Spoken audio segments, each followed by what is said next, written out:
Hi everyone, I hope this finds you all well. And before I get on to my soapbox, I would like to welcome all of my new subscribers, and I'm always happy to see my old subs. I have to tell you, I was actually quite surprised and very happy to see more people subscribing to my channel. Who wants to listen to me, you know? Anyway, I started this channel to voice my opinion and ask questions, some of which I know some or most of you share with me. I also thought it would be fun to make some online friends. Now, I have to admit, you won't find anything very creative with me. I don't consider myself creative, but instead I tend to be more analytical, and I think that comes from working in banking all of my life. Anyway, I hope you have fun. I'm going to try to make it as fun as possible. Please feel free to chime in. I allow for open discussion and debate, but I will never tolerate abuse directed to my subs or myself.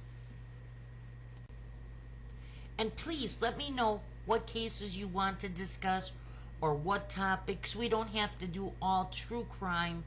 Give me some ideas so that we can keep it a lively discussion going. Okay? You know, before I had said I did not want to talk about the Watts case. But I have to tell you, I still have questions in my mind. And since a lot of you still have those same questions, I figured, why not? So let's get to the meat and potatoes of this video. Like most, if not all of you, I listened to Shanann's family attorney's press conference. And the first thing that came to my mind was, who has this kind of money to pay attorneys? They're very expensive. I think it's something like $500 an hour. And of course you have to keep them on retainer if you want them to keep coming and talking for you or representing you. Now, I don't mean to be rude, but Shanann's family does not appear to be wealthy. My impression is that they are very much like most of us, hard-working individuals who fall in that middle to upper middle class category. And while they say with one breath that they don't want people discussing the case any longer, here they march out their attorneys to hold a press conference. So that's kind of like a mixed message, don't you think? So, as you know, Lifetime is writing and producing a movie called The Chris Watts Story, which they pieced together things that happened in the months preceding this horrific crime that may show the motive that made what appeared to be a loving father turn into a cold-blooded killer. This movie is very much like other cases that have been in the news. Casey Anthony, Natalie Holloway, Eric and Lyle Menendez, the Craigslist killer, Blue-Eyed Butcher, Death Click, Taken in Broad Daylight, Beautiful and Twisted, The Happy Face Killer, The Girl in the Box, Jodi Arias, Lacey Peterson, Nicole Brown Simpson, Ron Goldman, John Benet Ramsey, and the list goes on. All of these movies were inspired by true events, but no other family member, either from the perpetrator side or the victim side, marched out a legal team to tell the world how offended they were.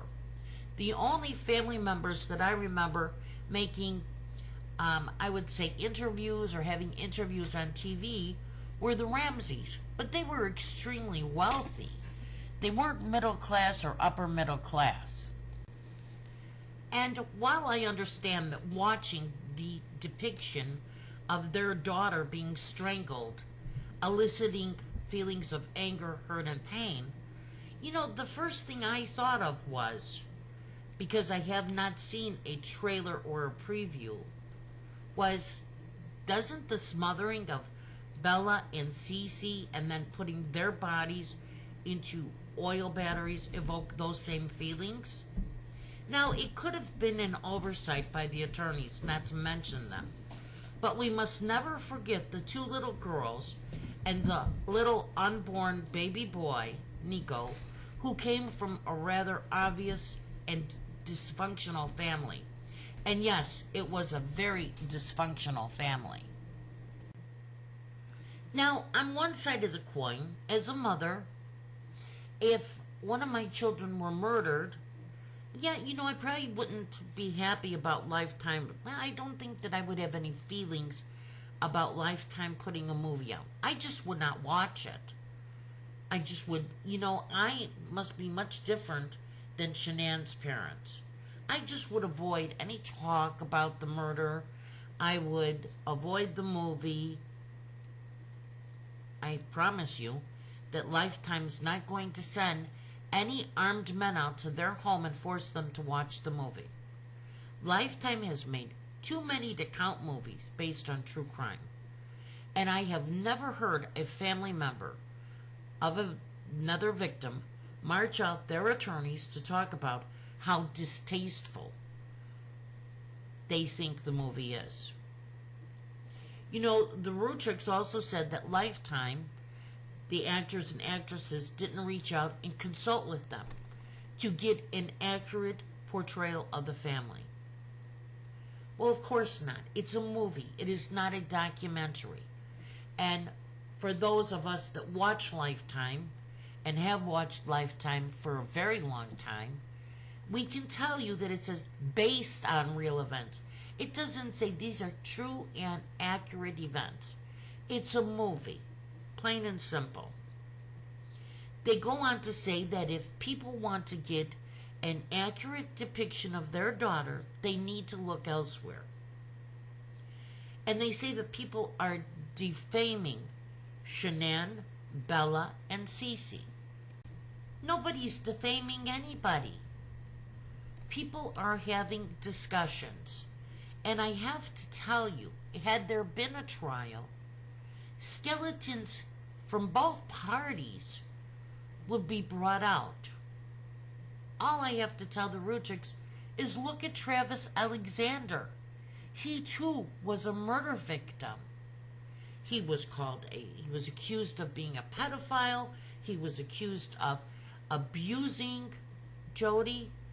Terrible, awful things were said about him. That was defamation. I didn't see the Alexander marching out attorneys saying you can't talk about this and you can't debate it. Not once. Not once did I see that. And you know what else I didn't see? I did not see, because Jodi Arias murdered Travis, I didn't see anybody talking so horribly about Jodi Arias' mother. At all.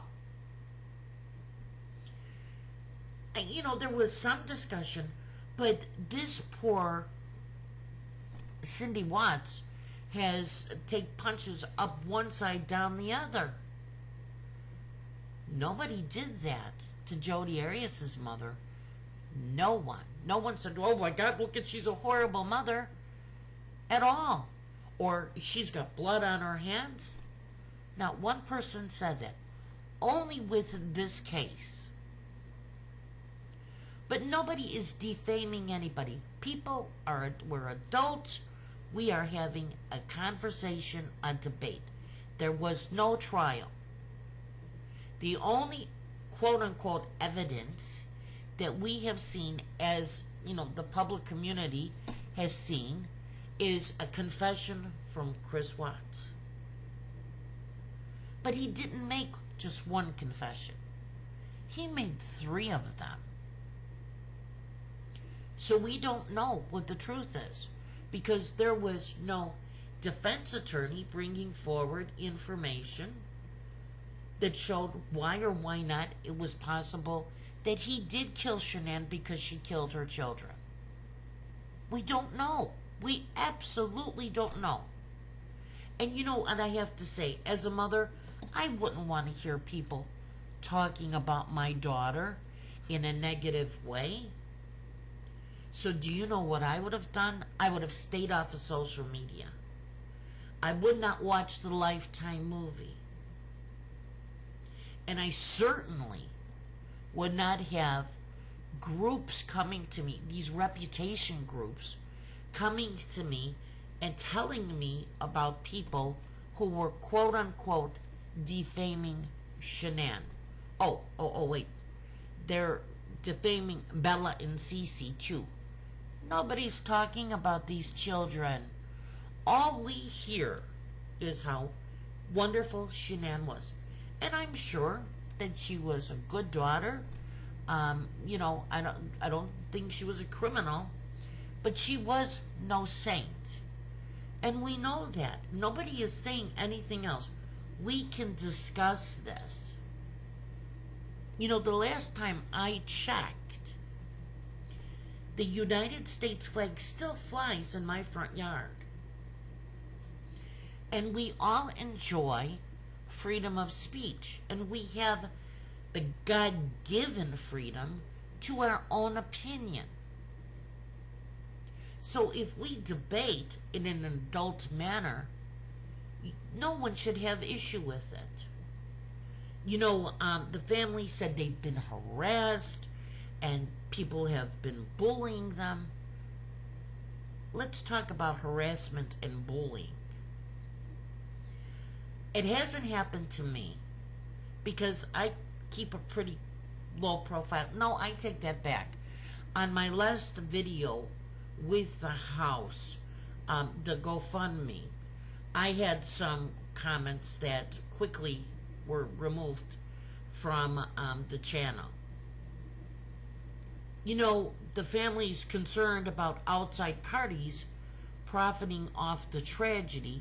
They say that there's mugs and t-shirts. I have not heard any of that. But I have heard of GoFundMe where people are trying to collect hundreds of thousands of dollars for something that will never happen. I don't see the family talking about that. And actually, I had somebody who had informed Frank that I was talking about this. Well, I would hope that he would be happy to know that somebody is trying to collect $600,000 off the back of the deaths of his daughter and his grandchildren. See, everybody forgets about the grandchildren, and that's starting to tick me off.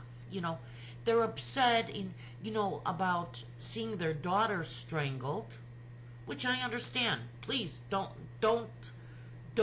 misunderstand me. I understand completely. But you're not upset about the deaths of your grandchildren being depicted in a movie? Why not? And I'm sure that you are. I'm going to give you the benefit of the doubt. I'm going to give them the benefit of the doubt that they are upset about it, but they don't say it. Nobody talks about these children. Okay? And I don't understand why not. It's all about bringing Shanann to sainthood. And we know she was not a saint. No one is.